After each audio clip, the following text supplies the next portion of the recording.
Kahardin, magandang araw. Welcome to my YouTube channel. Ngayon po ay nandito ako sa aking avocado. Nasa ilalim po ako ng punong avocado. Ito po ay galing sa buto na itinanim ko. Galing siya actually sa prutas. Kinuha ko yung buto. Malaki kasi yung prutas. Kaya kinuha ko yung buto para itanim. Ito na po siya. Ang gagawin ko bale ay ipi-pre-condition ko siya. Dahil ang target natin ay makaani o makaharvest ng marami. Gagawin natin siyang hitik na hitik. Kung ano po yung ginawa ko last year, yun din po ang gagawin ko at isi-share ko sa inyo. Nung unang bunga po nito ay bilang na bilang ko, 10 lang yung first pamumunga niya. And then sumunod, namulaklak siya, pero hindi lahat nagtuloy. Hindi po namunga, namulaklak lang. Sasabihin ko sa inyo mamaya kung ano naging problema. Pangatlo, namunga uli siya, pero kaunti lang din. Nung sumunod, yun na po. Ang dami ko pong na-harvest dito last year. Yan po yung harvest ko last year. Yung nakikita nyo po sa picture, yan po yung pangalawang harvest ko last year. Nakatatlong harvest po kasi ako last year. Yung unang harvest, kaunti lang, mga naunang bunga. Mga ilang piraso lang po yon. Pangalawa, yan na po yung nasa picture. Pangatlo, yung hindi po namin naabot dahil na mga nasa tuktok at padilim na rin. So, hindi namin siya na-harvest. Mga ilang araw pa bago namin na-harvest.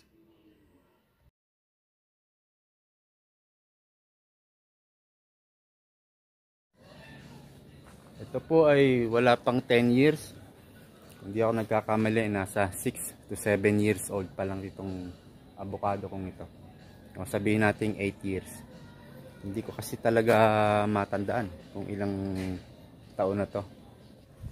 Hardin, samahan nyo ako. Stay tuned lang po.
Ganyan po kahardin. Ganyan lang po yung ginawa ko last year. Mukay ako ng pag ganito, pabilog. And then itatabi nyo yung lupa dito sa gilid. May mga tinamaan na ugat pero very light lang. Kaunti lang, so pag ingatan nyo na lang. Ang gagawin ko po ay pipiding natin siya. Pakakainin natin. Pero ang targetin natin ay yung principal root. Ang avocado po ay mayroong principal root. Yung ugat na tumutubo pababa. Meron po kasing ugat na yung pagapang. Gaya po nito. Ugat po yan. Ito, ugat din. Yung pagapang siya. Ito, ugat din po. Pero meron siyang principal root kung tawagin ay pailalim. Yun po yung kung tawagin din ay bewang. Ewan ko bakit tinawag na bewang. Pero principal root talaga ang tawag doon. So yun po ang target natin at yun ang pipiding natin. Ngayon po, bakit po natin kailangan gawin ito? To feed our tree. Kasi po may mga questions na nababasa ako last year, bakit ang daming bunga nung avocado mo? Kasi pinost ko po ito sa Facebook. Bakit yung sa amin kaunti lang? Yun po yung mga questions sa isip natin. So ayaw natin mangyari yon hanggat maaari. Darating sa ganong punto na mapapaisip na lang tayo o magiging palaisipan sa atin. Samantalang last year ang daming bunga, ngayon taon to kaunti lang ang bunga. So at hanggat maaari iwasan natin na yung ganon. Ayaw natin mangyari yon. Sasabihin naman po ng iba kahit namang pabayaan mo lang yan kahit hindi mo lagyan ng fertilizer mamumunga pa rin yan. O tama naman po yun. Pero pwede pong mangyari na kaunti lang ang maging bunga niya. Kagaya nga nung nababasa ko sa Facebook last year. Ito lang po yung ginawa ko last year. Ito po ay complete fertilizer. Murang-mura lang po ito. Napakasimple lang po. 30 pesos lang po ang 1 kilo nito. Saka cow manure. Itong dalawa lang po ang ginawa ko, ang ginamit ko.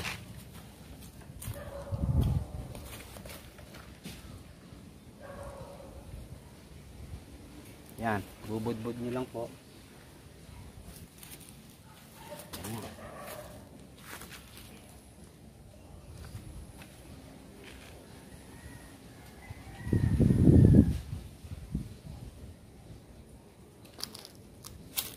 Huwag nyo lang pong gagawin to sa mga maliliit na halaman at maliliit na puno.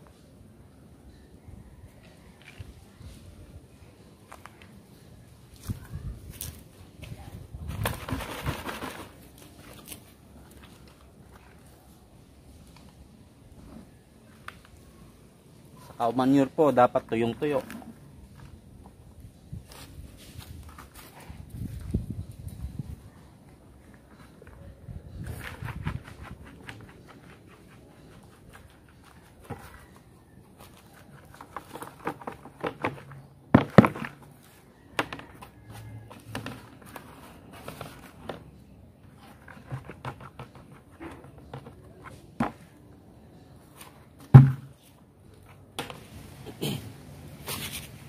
Next po na gagawin natin ay tutubigan. Ngayon po ay alas 4 na. Kaya lang maaraw pa rin. Pero okay lang yan. Maya maya wala na yung araw.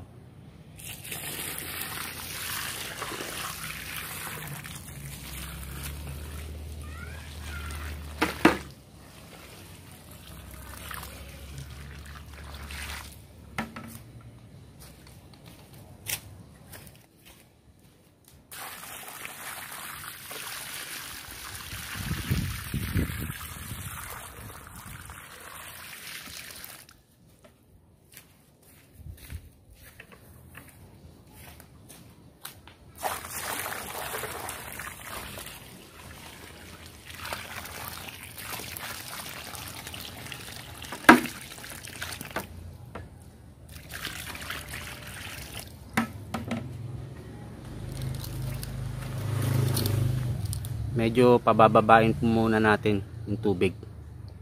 Lalagyan ko pa po yan ng tubig. Next po na gagawin natin, after 5 days, didiligan po natin ulit ng 4 na balde. And then sumunod na bilang ulit tayo, 5 days, 4 na balde po uli hanggang 15 days. So doon tayo mag-i-stop ng pagdilig ng 4 na balde. Pero bibisitahin po natin, hindi po dapat matuyo ang lupa niya, yung tuyong-tuyo na parang matigas na, kasi nag-apply po tayo ng fertilizer. So wag nating hayaang matuyo, yung tuyong-tuyo talaga siya. So didiligan nyo siya, pag nakikita nyo yung tuyo na, didiligan nyo siya ng isang balde, basain man lang, ganun po. Iba po yung meron tayong ginagawang effort sa puno natin, at sa in time po ay magkakaroon ng reward para sa atin, kasi gumawa tayo ng simpleng effort lang po. Gaya po ng sinabi ko sa inyo kanina, hindi po namunga ito nung ikalawang pamamunga sana. Hindi nagtuloy ang bulaklak dahil nagpasemento po dito, pasemento ng flooring, at dito dinamp, dito po dinamp yung buhangin. Sa kalahati po nito nalagyan ng buhangin. Yun siguro ang malamang, yun ang naging sanhi, dahil ang buhangin po ay mainit. Diyan po dinamp yung buhangin. Yun po ang naging sanhi. So iwasan po natin, kahit po siguro graba, huwag tayong magdadump ng buhangin o graba, dahil maiinitan ang mga ugat ng ating abokado.